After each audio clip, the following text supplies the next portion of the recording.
If you're someone who's been saying, I'm just waiting on God, this conversation is definitely for you. And I want you to listen with an open heart and with honesty and not with guilt. Because waiting isn't wrong, but sometimes what we actually call waiting is just fear, plain fear, anxiety, I am blessed, I am blessed. I am blessed. I am anxiety. blessed. So, my name is Amanda Mati, and you're welcome to my YouTube channel. If this is the first time you're seeing this lovely face, and sure it's not your last, make sure you hit the subscribe button and turn on your notifications so you'll be seeing videos of my becoming and conversations on becoming, really, on this becoming season. If you're on that season, don't fail to subscribe. But if this is not the first time you're seeing this lovely face and you've been here all this while, thank you. You're the real MVP. I appreciate you for being here. And welcome to your becoming season. Yeah. So let's redefine waiting. Biblical waiting is active, it is anchored in trust and not paralysis. But fear based waiting feels heavy.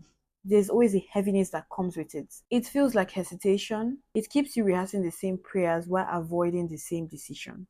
And the truth is, God often gives direction before he gives comfort. Not clarity first, movement first. And this was me in the beginning of the first few weeks of January. It's good to wait on God. And I'm not saying that there's anything wrong with waiting on God. So, in my opinion, and based on what I experienced, this is how fear hides. It happens like this. Fear doesn't always sound like panic or feel like panic. Sometimes fear feels spiritual. It comes in statements like, I just want to be sure. I don't want to make the wrong move. Let me wait a little bit longer. But ask yourself this question: have you been waiting, or have you been avoiding responsibility for your growth? Because when I think about it, when I started this year, I found myself hyper focused on the fact that I'm waiting on God and that grand thing He I want him that I want him to do for me, or I'm waiting for that certain answer. So it kept me stuck and I felt like, oh, I'm waiting on God, but really, was I waiting on God or was I just afraid? I was afraid. And I also thought that I didn't also trust my decisions enough to actually, make a wise decision. I needed a grand gesture from God to tell me, Oma, this is what you're meant to do. And that's not how it works. Really, that's not how it works. One thing I've come to understand about faith is that faith isn't the absence of fear. Faith is obedience despite fear.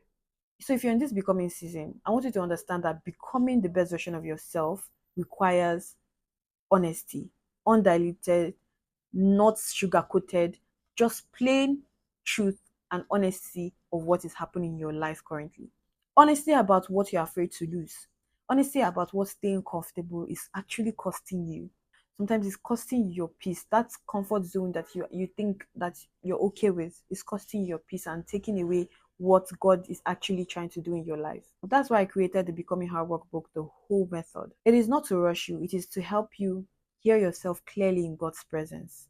It is not about becoming perfect, it is about becoming truthful.